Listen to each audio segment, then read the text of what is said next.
Bene, in conclusione invece vi parliamo di radicchio, lo facciamo con gli occhi degli amici del radicchio di Rio San Martino. La 36esima edizione della festa del radicchio appunto si è appena conclusa e come sempre si è conclusa con la gara tra istituti alberghieri. I vincitori sono trevigiani. Vediamo il servizio.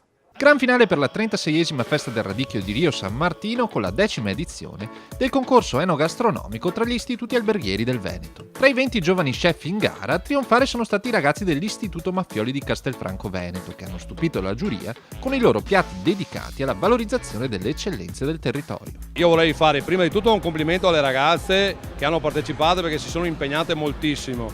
E poi abbiamo cercato di valorizzare quelli che erano i prodotti del territorio nella maniera migliore.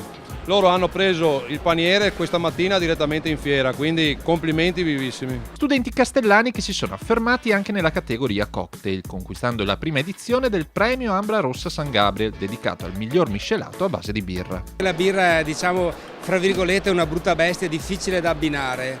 E la cosa incredibile oggi che è successa qui è che i ragazzi sono riusciti ad ottenere dei risultati veramente eccellenti. A vincere comunque è stato il grande entusiasmo di tutti i partecipanti, che hanno conquistato un maestro della pasticceria italiana come Leonardo Di Carlo, presidente della giuria, e il barman Roberto Pellegrini, papà della celebre campionessa di nuoto. Quello che ho trovato è un buon livello, ma soprattutto ho visto in loro una grinta pazzesca di crescere, di mettersi in gioco, non solo di vincere, proprio di mettersi in gioco, perché poi oggi la più grande difficoltà è avere il coraggio di mettersi in gioco e cancellare quello che si sa. Bravi comunque, complimenti a tutti. Abbiamo avuto una grandissima professionalità, una grandissima pulizia e soprattutto un modo di lavorare che è molto vicino a quello che è il nuovo mondo del lavoro oggi. Complimenti agli istituti che riescono a mantenere un livello così alto di professionalità. Dopo 20 giorni di festa al Palaradicchio, con 200 volontari mobilitati e oltre 70.000 visitatori, Rio San Martino chiude con una giornata nel segno dei sapori e della bellezza,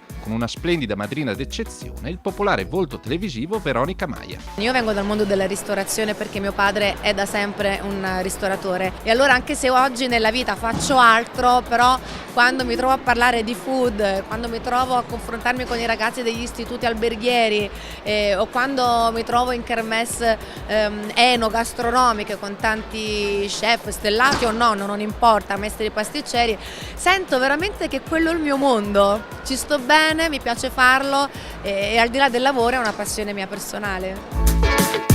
Bene, ancora complimenti al Maffioli di Castelfranco Veneto. Cronache Trevigiane termina qui, ma tutti i servizi, ve lo ricordiamo, potete rivederli su www.cronachetrevigiane.tv e continuate a seguirci dalla nostra fanpage di Facebook. Grazie ancora, alla prossima!